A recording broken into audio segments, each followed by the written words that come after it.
Out with very good concept, చాలా high concept పట్టుకొచ్చారు. కొంత వ్యక్తిగత కారణాలు, కొన్ని ప్రొఫెషనల్ కారణాలు ఆయన ప్రాజెక్టుకి బయటికి వెళ్ళినా కానీ దీన్ని ఫౌండేషనల్ వర్క్ చేసిన క్రిష్ గారికి మనస్ఫూర్తిగా నా హృదయపూర్వక ధన్యవాదాలు తెలియజేస్తాను మా అందరి తరఫున. అలాగే తర్వాత స్టెప్ ఇన్ అయింది మన జ్యోతి కృష్ణ గారు. ఖుషి సినిమా చేస్తున్నప్పుడు అప్పుడే లండన్ ఈ ఫిల్మ్ మేకింగ్ కోర్స్ చేసి మన డైరెక్షన్లో ఇన్స్టిట్యూట్ అంతేనా డైరెక్షన్ కదా, ఫిల్మ్ మేకింగ్ కోర్స్ చేసి అప్పుడే గ్రాడ్యుయేట్ అయ్యి వచ్చి అప్పటి నుంచి ఉన్నప్పుడు బట్ యాక్చువల్ తనతో మాట్లాడుతుంటే మోస్ట్ సెన్సిబుల్ డైరెక్టర్ అనిపించారు. ఈ ఒక టైంలో ఏమనిపించిందంటే బయట ఉన్న మాటలు కానీ అసలు సినిమా వస్తుందా లేదా బయటికి అని ఉండేది. కానీ మాకు ఎప్పటికప్పుడు నీరసం పడిపోయినప్పుడల్లా నాకు నీరసం వచ్చేసేది. సినిమా అవుద్దా అవ్వదా అనుకున్నప్పుడల్లా దీనికి ప్రాణవాయువునిచ్చిన వ్యక్తి కీరవాణి గారు. ప్రతిసారి వర్క్ చేసి నేను ఎందుకంటే సినిమా చివరి దాకా నేను నమ్మను. ఎప్పుడు నేను ఒక సినిమాని నేనేం నమ్ముతాను, చిన్నప్పటి నుంచి వెరీ ఫార్మేటివ్ ఇయర్స్లో నుంచి కూడా ఒక మంచి సినిమా గురించి నేను మాట్లాడక్కర్లా, రిలీజ్ అయితే బాగా లేకపోతే ఎలాగ మాట్లాడక్కర్లా. అందుకే నేను ఎప్పుడు సినిమా క్వాలిటీ మీద దృష్టి పెడతాను తప్ప ఇంక మిగతా వాటి మీద మాట్లాడను. అందుకే నాకు ఎప్పుడు ఈ మాట్లాడటం అనే దాని మీద ఎప్పుడు దృష్టి పెట్టలేం. కానీ ఫస్ట్ టైం ఈ సినిమాకి చాలా అవసరం అనిపించింది. ఎందుకంటే ఒక నిర్మాతలు కనుమరుగవుతున్న ఈ సమయంలో ఒక బలమైన సినిమా తీసి ఒడిదుడుకుల్ని తట్టుకోగలిగి ఒక నిర్మాత కనుమరుగవ్వకూడదు. ఆయన పక్కన ఏది ఉండాలని అండగా ఉండాలని చెప్పేసి నేను అన్నీ వదిలి ఇంత బిజీ షెడ్యూల్స్ అన్నీ వదిలేసి ఒకవైపు నన్ను నా ప్రత్యర్థులు తిడుతున్నా కానీ సినిమాలకు వెళ్ళిపోయిన తిడుతున్నా కానీ ఇదేంటంటే నాకు అన్నం పెట్టింది ఇది నాకు నా సినిమా పరిశ్రమ. అంటే ఇక్కడున్న మిత్రులందరూ కూడా చాలామందికి నేను ఇండివిజువల్ ఇంటర్వ్యూస్ ఇచ్చాను. నేను చాలాసార్లు నాగేంద్ర కానీ మీరు కానీ చాలామందికి వీళ్ళందరూ చాలామందికి నేను వ్యక్తిగతంగా తెలుసు. కాకపోతే నాకు సినిమా అంటే నేను సినిమా గురించి ఎక్కువ చెప్పలేక ఎక్కువ మాట్లాడలేను. కానీ బట్ నాకు నిజంగా సినిమా మీద అపారమైన గౌరవం, సినిమా మీద అపారమైన ఆసక్తి, నాకు ప్రాణవాయువు అది. Story telling is a necessity for all each and every individual. So cinema అది మనకు కల్పిస్తుంది, సినిమా మనకి అలాంటి. కానీ ఈ సినిమా ప్రత్యేకించి చాలా ఛాలెంజింగ్ సర్కమ్స్టాన్సెస్లో, చాలా ఒడిదుడుకుల్లో, యాడ్వర్స్ కండిషన్స్లో కూడా మనస్ఫూర్తిగా దీన్ని ముందుకు తీసుకెళ్ళి ఆర్థిక ఇబ్బందులు ఎన్ని వచ్చినా కానీ, అంటే నాకు పొలిటికల్గా పేరు ఉండొచ్చు, దేశవ్యాప్తంగా నేను తెలిసి ఉండొచ్చేమో, కానీ సినిమా పరంగా వచ్చేటప్పుడు నేను చాలా హీరోస్తో కంపేర్ చేస్తే వాళ్ళందరికంటే చాలా తక్కువ నేను. సో దానికి ఉండే ఇబ్బందులు దానికి ఉంటాయి. మిగతా వాళ్ళకి బిజినెస్ అయినందుకు నాకు బిజినెస్ అవ్వదు, వాళ్ళకి వచ్చినందుకు నాకు రాకపోవచ్చు. ఎందుకంటే నా దృష్టి, నా కాంపిటేటివ్నెస్ ఎప్పుడు నేను సినిమాల మీద పెట్టలేదు. నేను ఇప్పుడు సొసైటీ పొలిటికల్ ప్రాసెస్ పెట్టాను, కానీ ఎప్పుడు సినిమా మీద నేను ఎంత ఉండాలనేది నేను ఎప్పుడు పెట్టలేదు. నేను ఎప్పుడు చాలాసార్లు మన నాగేంద్ర కానీ మిగతా మన సూపర్ హిట్ మన కీర్తిశేషులు బిఆర్ రాజు గారు చనిపోయారు ఇంటర్వ్యూస్లో కూడా ఉంటుంది. ఈ చిత్ర పరిశ్రమ చాలామంది హీరోస్ ఉంటారు, వాళ్ళలో నేను వన్ ఆఫ్ ది హీరో అంతే. నాది ఒక సంవత్సరంలో ఒక ఫ్రైడే ఒక థర్స్డే రిలీజ్ అవుతుంది అంతకుమించి తప్ప ఇది అందరి పరిశ్రమ అందరూ రావాలి అలాంటిది నేను కోరుకునేవాడిని నేను. సో దాంట్లో భాగంగా రత్నం గారు లాంటి నిర్మాత బతికుండాలి, రత్నం గారి నిర్మాతకి ఇబ్బందులు కలగకూడదని చెప్పి లాస్ట్ మినిట్లో ఇంక చూసిన తర్వాత I stepped in to it. నేను భుజాల మీదకి తీసుకున్నాను ఇది. క్లైమాక్స్ని ఎలా భుజాల మీదకి అంటే, ఎందుకంటే ముఖ్యంగా ఇక్కడ ఇది ఇంకొక బలమైన స్టార్ కాస్టింగ్ చాలా బాగా చేశారు. ముఖ్యంగా బాబీ డియోల్ గారిని అంటే ఈరోజు చూస్తుంటే నాకు అదే అనిపించింది. ఈరోజు మన ప్రెస్ మీట్ కూడా నేను వచ్చాను. అందరూ ఎంత బిజీగా ఉన్నారని కొన్ని రాత్రుల నుంచి నిద్రలేదు. మన మనోజ్ పరమహంస గారికి కానీ, రత్నం గారికి కానీ, జ్యోతి గారికి కానీ, పాపం ఈ సినిమా ప్రమోషన్ సింగిల్ హ్యాండెడ్గా పాపం నిధి అగర్వాల్ భుజాల మీద వేసుకొని నాకే బాధ అనిపించింది. పాపం ఒక అమ్మాయి తన కెరీర్ తను చూసుకోవాల్సిన అమ్మాయి కూర్చోబెట్టి నాకే సిగ్గు అనిపించింది. I have to truly appreciate you. అంటే చాలా పాపం అన్నీ వెళ్తూ ఉంటే నాకు ఇదేంటి సినిమాని అనాథలా వదిలేశారంటే అనిపించింది. సో నాకేమనిపించింది, ఈ సినిమాకి ఎవరు అనాథలా వదలలేదు, నేను ఉన్నానని చెప్పడానికి వచ్చాను ఈ రోజున.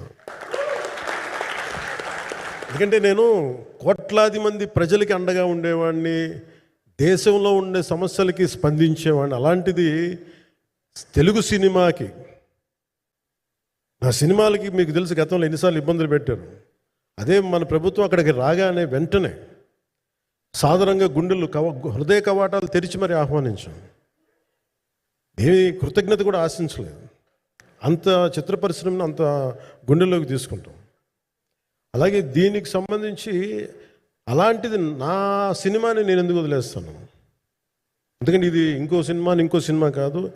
ఒక మేకప్ మ్యాన్గా ప్రారంభమయ్యి ఇంకో ప్రొడ్యూసరు, డబ్బులున్న ప్రొడ్యూసరు, పెద్ద జీవితాల నుంచి వచ్చిన ప్రొడ్యూసరే కాదు, చాలా చిన్న స్థాయి నుంచి, చాలా చిన్న స్థాయి, ఒక మేకప్ మ్యాన్ స్థాయి నుంచి బాయ్గా స్టార్ట్, అంటే చిన్నపాటి అసిస్టెంట్గా స్టార్ట్ అయ్యి చాలామంది మన సీనియర్ దర్శకులందరి దగ్గర పనిచేసి అంచెలంచెలుగా ఎదిగి నిర్మాత అయ్యి, దర్శకుడయ్యి, స్క్రీన్ ప్లే రైటర్ అయ్యి, మీరు ఏమన్నానంటే ఆయన మౌనంగా ఉంటారు. ఎవరు ఎన్ని ఇబ్బందులు పెట్టినా మౌనంగా ఉంటారు. ఆయన మౌనం ఒకసారి నాకు విపరీత అసహనానికి గురి చేసేస్తుంది. మీరు ఏదైనా మాట్లాడాలంటే ఎవరు ఇబ్బందులు పెట్టి ఏం ఎదురు తిరగరు ఏంటంటే ఇలా అంటారు, ఏం చేయాలి. ఇంకా ఇలాంటి వ్యక్తికి ఆయన మౌనం నన్ను ఇలా రోడ్ల మీదకి వచ్చి ఇలా మీ దగ్గరికి ముందు నుంచోబెట్టింది. అంటే ఆయన ఏంటంటే చెప్తారు, ఆయన మౌనం అంటే రమణ మహర్షి నుంచి బాగా నేర్చుకున్నట్టున్నారు. మౌనం అన్నిటికీ సమాధానం.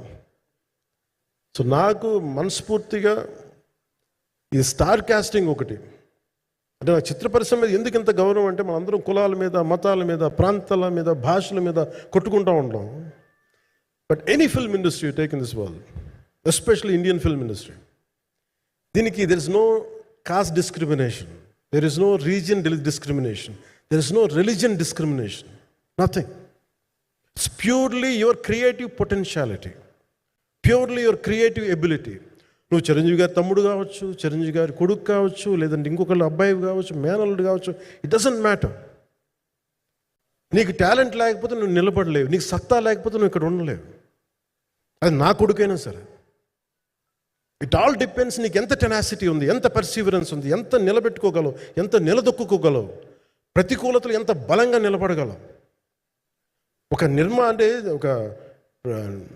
నిర్మాత సినిమా తీయడం అంటే ఒక యజ్ఞం చేయడం లాంటిది. తిట్లు తినాలి, ఇబ్బందులు పడాలి, అన్ని పడిన తర్వాత ఫైనల్ డబ్బులు మిగిలితే కూడా లేదు తెలియదు. ఇలాంటి పరిస్థితుల్లో నాకేమనిపించిందంటే ఈయన పడ్డ కష్టం చెప్పాలనిపించింది ఈ రోజున.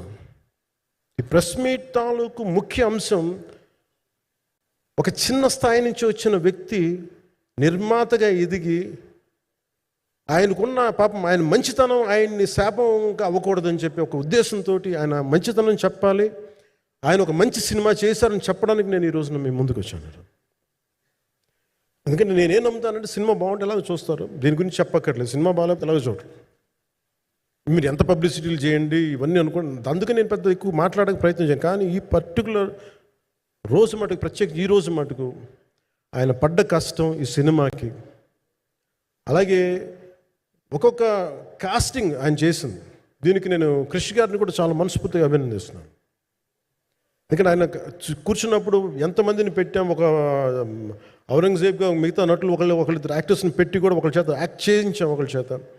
కానీ Bobby Deol so apt for Aurangzeb, ఎంత కన్విక్షన్తో చేశాను. అప్పటికి ఆయనకి ఇంకా ఆయన చేసిన హిందీ సినిమాలు కూడా రాలేదు ఇంకా ఆయనకి. ఎంత కన్విక్షన్తో చేశారంటే నాకు నిజంగా ఆయనతో యాక్ట్ చేయడం చాలా ఆనందాన్ని ఇచ్చింది.